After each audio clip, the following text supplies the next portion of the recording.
Coming up in our newscast tonight. At the nation's first ever government innovative strategy meeting, Korea's management is projected to be transformed with a system that gives greater control to the people. Seoul's national security advisor returns from his trip to San Francisco.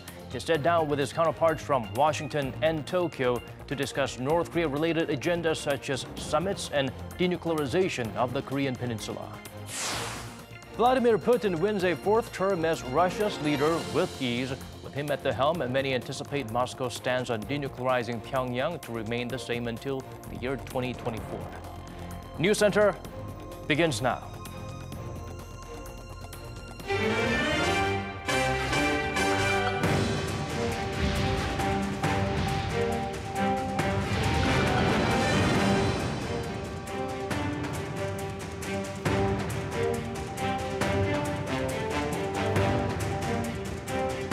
It's 8 p.m. here in Korea, live from our studio in Seoul. You're tuned into Arirang News Center. Welcome to our program. I'm Daniel Cha. The Moon Jae-in administration plans to bring about big changes to the nation's management policies. The long-term goal is to create a government that's owned by the citizens. Kim Mo-kyun starts us off with the new measures announced today. At the first ever government innovative strategy meeting held at the Seoul government complex on Monday, the Moon Jae-in administration confirmed its plans to shift the government's pre-existing management method to a more public-centered one. During his opening remarks, President Moon said the ultimate goal of the measures is for the government to recover its relationship with the public.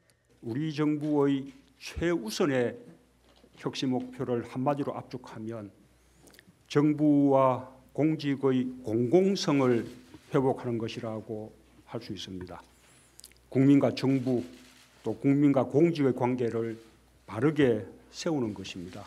The measures include increasing the number of high-ranking female workers to 10% in the senior executive service, 20% for executives of public institutions, and 40% for governmental commissions. The government also vowed to permanently operate the current Gwanghwamun First Street communication channel, where the public can raise their concerns over various policies through both online and offline methods. It will also allow the public to make use of various facilities such as parking lots and seminar rooms in government buildings. Some other key policies include measures to eliminate graft and corruption and create a safe working environment where workers won't have to worry about sexual assaults. The list was created by taking in ideas from public servants alongside more than 2,000 citizens who participated in an online forum over the past month. Korea's Interior and Safety Minister Kim Bo-kyum, who introduced the overall direction of the plan, said that through the measures, the government seeks to increase the quality of life in Korea and the level of trust in the government, as well as reduce the nation's corruption level over the next 4 years. The latest move comes as part of President Moon's New Year pledge to change the current system in order to improve public's quality of life. The government says that it plans to receive and establish detailed plans from related organizations by April and hold an overall evaluation if the plans have been put into action by the end of the year. Kim Mo-kyun, Arirang News. Let's turn to the latest in efforts to revise the nation's constitution. President Moon plans to submit his own bill for the amendment to Parliament before next Monday. The Liberal leader highlighted March 26th is the absolute deadline for any such proposals. Hwang Oh-jun shares with us his remarks. Less than a week after President Moon was briefed on the outline of the government's own bill on constitutional revision, the Blue House delivered its ultimatum to the parliament Monday morning.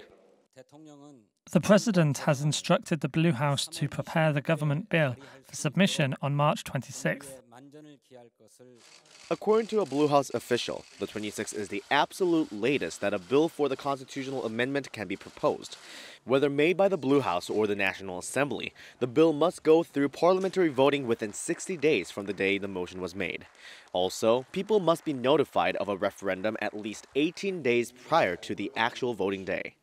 President Moon has been adamant that a proposal for a constitutional change must be made, either by the government or the parliament, by the end of March, so that a referendum on the amendment can be held at the same time as the local elections in June.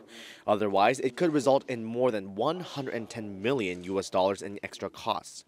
The Blue House confirmed the move is intended to comply with the procedures and terms set by the Constitution and the Korean law, while giving the National Assembly a last chance to agree on a constitutional amendment and come up with its own proposal. President Moon again said he will respect the agreement made at the National Assembly and asked Parliament to quickly discuss and reach an agreement on its own bill.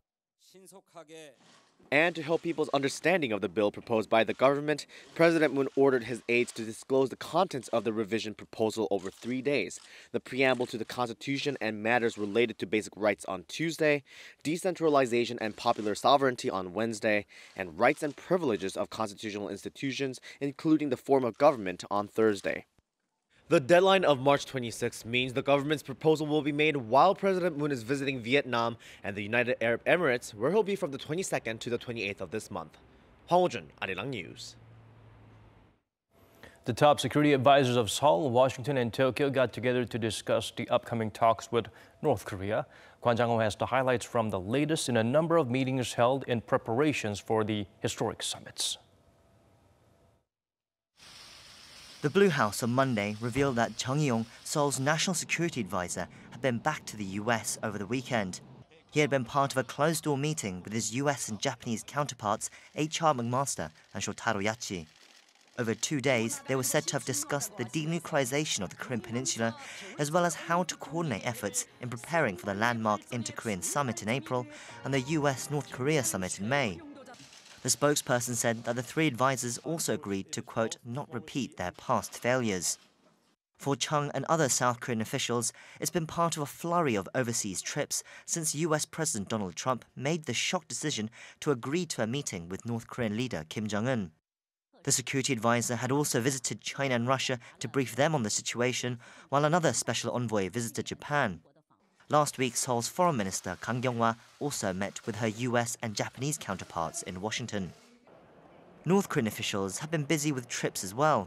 Pyongyang's Deputy Director General for North Korean Affairs, Choi Kang-il, has arrived in Helsinki, Finland, where he's slated to meet with former government officials and academics from South Korea and the US.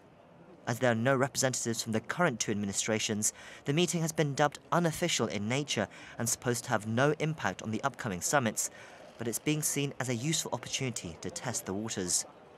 It also comes on the back of a meeting between North Korea and Sweden's foreign ministers, which concluded after 3 days of talks on Saturday. Although not explicitly stated, they are thought to have talked about the US-North Korea talks, as well as the possible release of Americans detained in Pyongyang. With only a few weeks to go before the potentially historic summits, all parties are scrambling to prepare, and more trips and meetings are expected ahead. Kwon Jang-ho, Arirang News. The nation's top diplomat said Kim Jong-un gave his word that Pyongyang will denuclearize, adding whether Seoul should believe this commitment is a different matter, but South Korea will continue talking with the regime for a move forward. Oh Jung-hee has more from the minister's recent interview.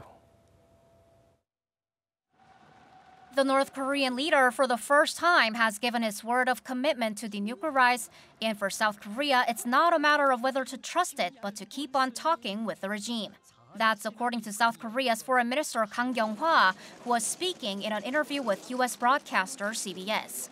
With the third historic inter-Korean summit talks slated for next month, Seoul's top diplomat stressed South Korea will aim to have denuclearization on the table.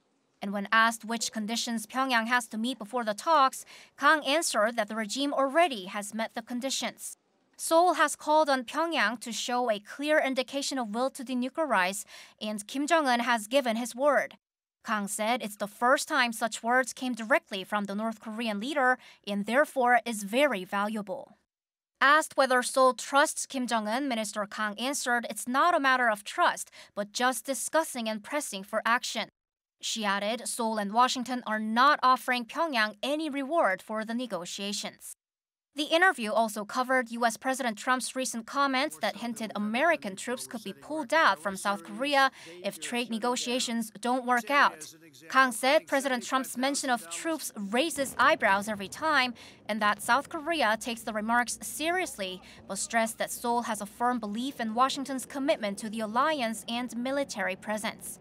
Kang added the South Korea-U.S. alliance has been at the base of peace and security on the Korean Peninsula, as well as in Northeast Asia. Oh Jung-hee, Arirang News.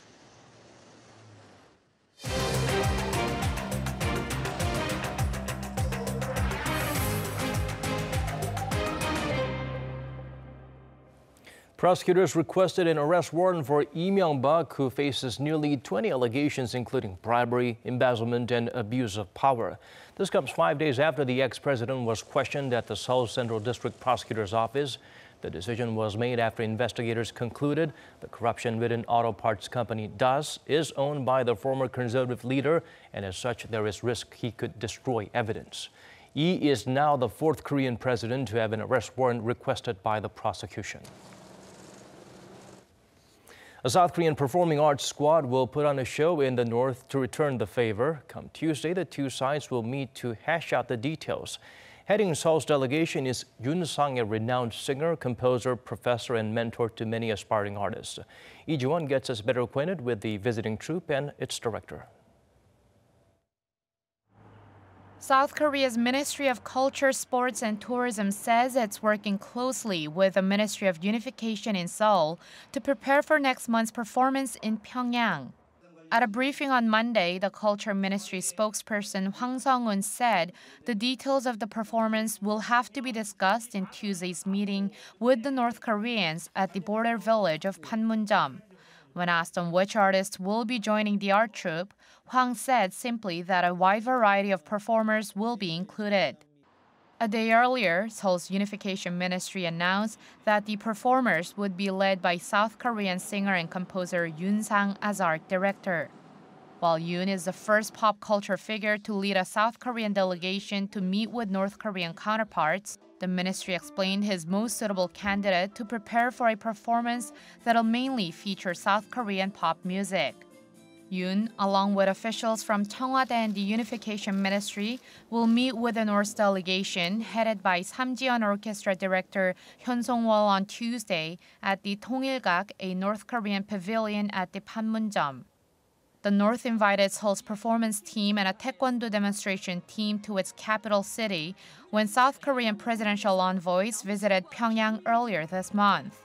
Both performances will likely be held in early April, ahead of the landmark Inter-Korean Summit scheduled for later that month. Lee Ji-won, Arirang News. The new Northern Policy, it centers around creating a huge economic area that would expand from the Korean Peninsula and the Russian Far East to Eurasia. Public and private sector experts gathered to talk about the details of that government plan to help find a new growth engine. Kim Hye-sung sheds light on what was discussed at that seminar. Forming a peaceful and prosperous northern economic community. Around 200 participants, including academics, foreign diplomats, and Korean government officials, gathered in Seoul on Monday to share their insight on the new Northern Policy, which aims to connect Korea with Russia, Mongolia, and other Eurasian countries. We are witnessing improving inter-Korean ties and a rare opportunity for denuclearization and peace on the Korean Peninsula. Northern economic cooperation has been a dream for Korea and Eurasia since the post-Cold War period. There's more room for development, and we hope to bring about even greater shared prosperity. The Eurasian region that connects Europe and Asia is emerging as a strategic hub in the 21st century. China, India, and Russia are all pushing for initiatives to integrate the region economically. President Moon Jae-in also unveiled Korea's plan to connect the region at the Eastern Economic Forum in Vladivostok last September. Since then, projects involving the natural gas, agriculture, and fisheries sectors have been gaining traction, with Korean and Russian representatives establishing a consultative body to iron out the details early this month. We should think about future.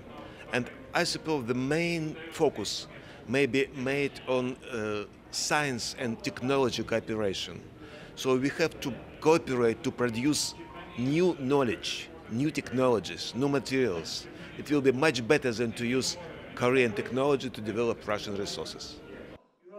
Representatives and diplomats from Eurasia said it's not the first time Korea has proposed a plan to integrate the region, and said there should be more experts on Eurasia, people-to-people exchanges, and science and technology cooperation on top of resource and logistics development. To do that, Korean representatives said financing is a key challenge, and that securing a safe, business-friendly environment for Korean companies hoping to invest in the region is critical, with some suggesting ideas like creating an investment bank for financing.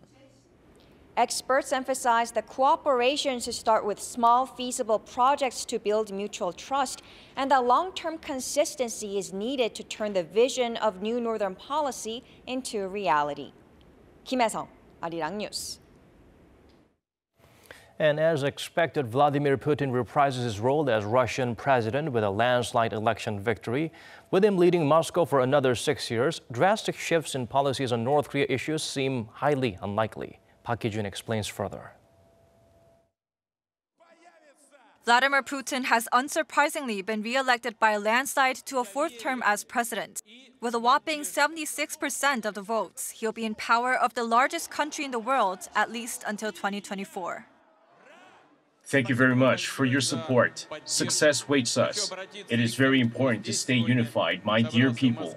It is very important to win over even those who might have voted for different candidates. But how does his re-election affect South Korea, and specifically the nuclear crisis on the peninsula? Much depends on Putin himself, but it's believed that Russia will remain faithful to the task of persuading North Korea to denuclearize.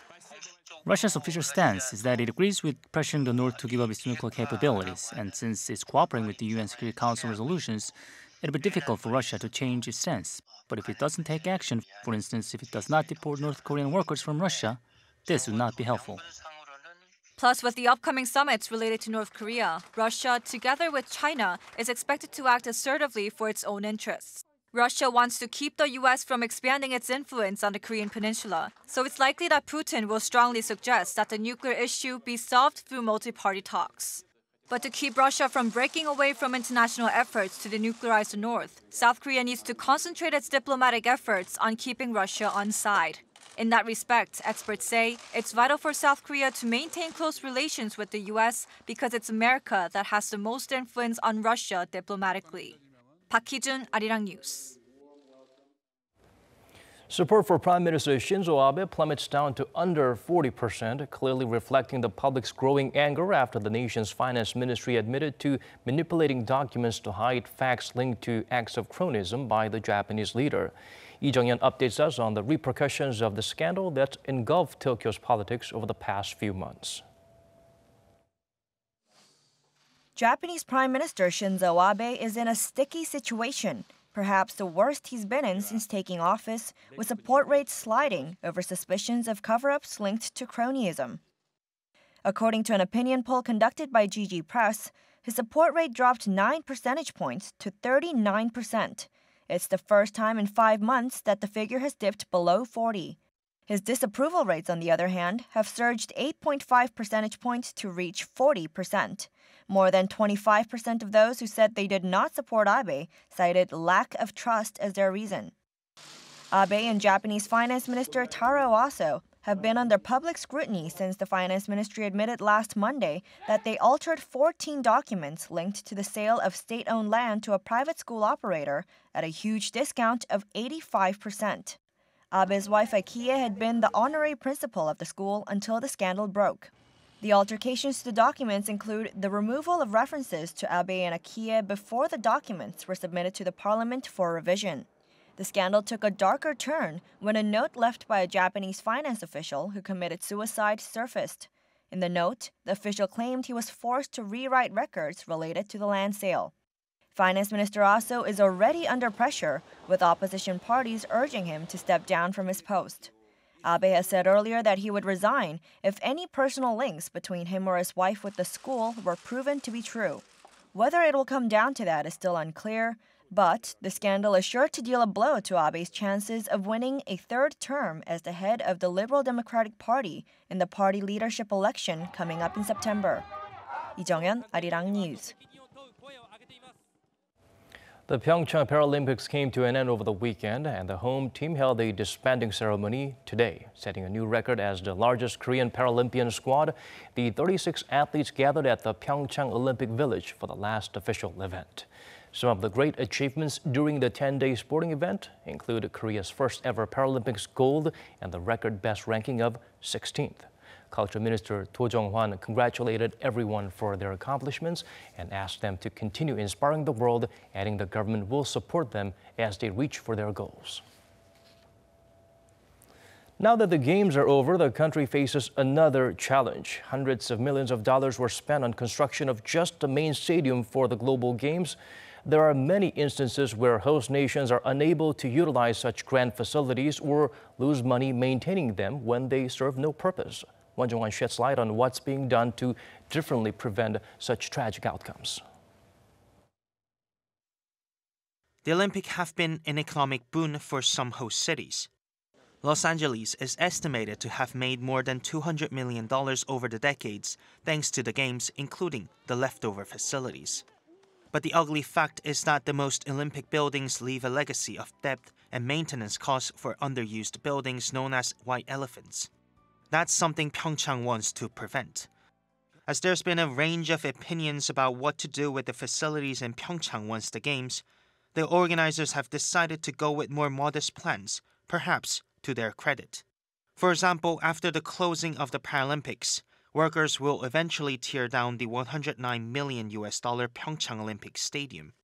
It'll have been used just 4 times, but the organizers decided that this is one way PyeongChang can avoid the white elephants.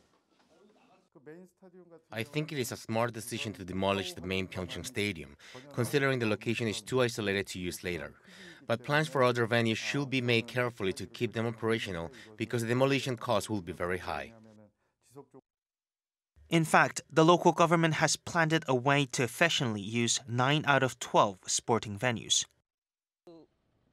We have already signed contracts with private companies for the use of those venues, and we are also looking into some conditions for the use in the upcoming Asian Winter Games.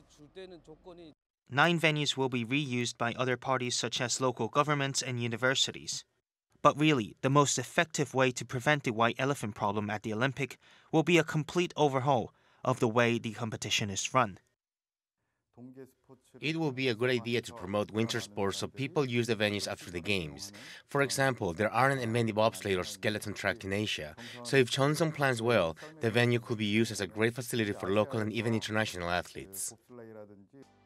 Although PyeongChang, like previous host cities, suffered significant cost overruns, the organizers seem to have learned from the success and failures of their predecessors. Jongun, Arirang News.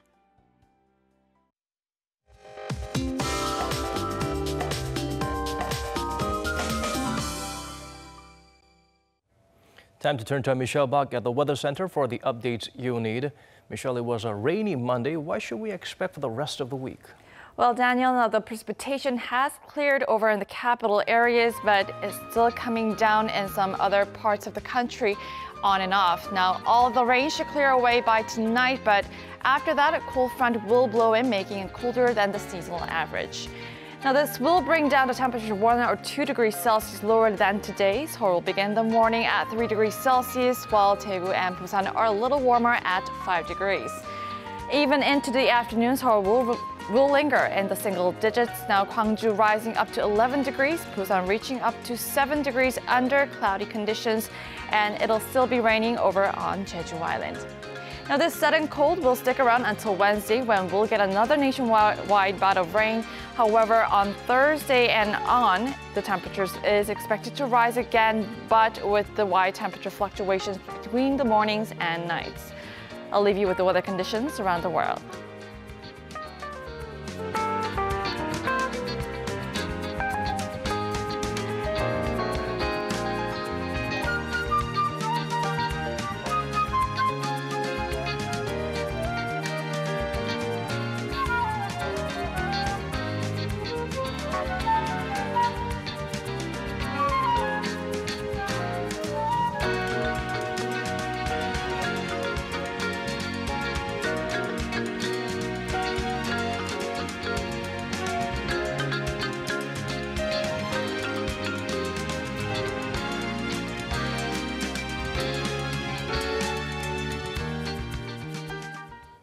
This is where we wrap up tonight's edition of Arirang News Center. Wherever you may be tuning in from, thank you for staying with us.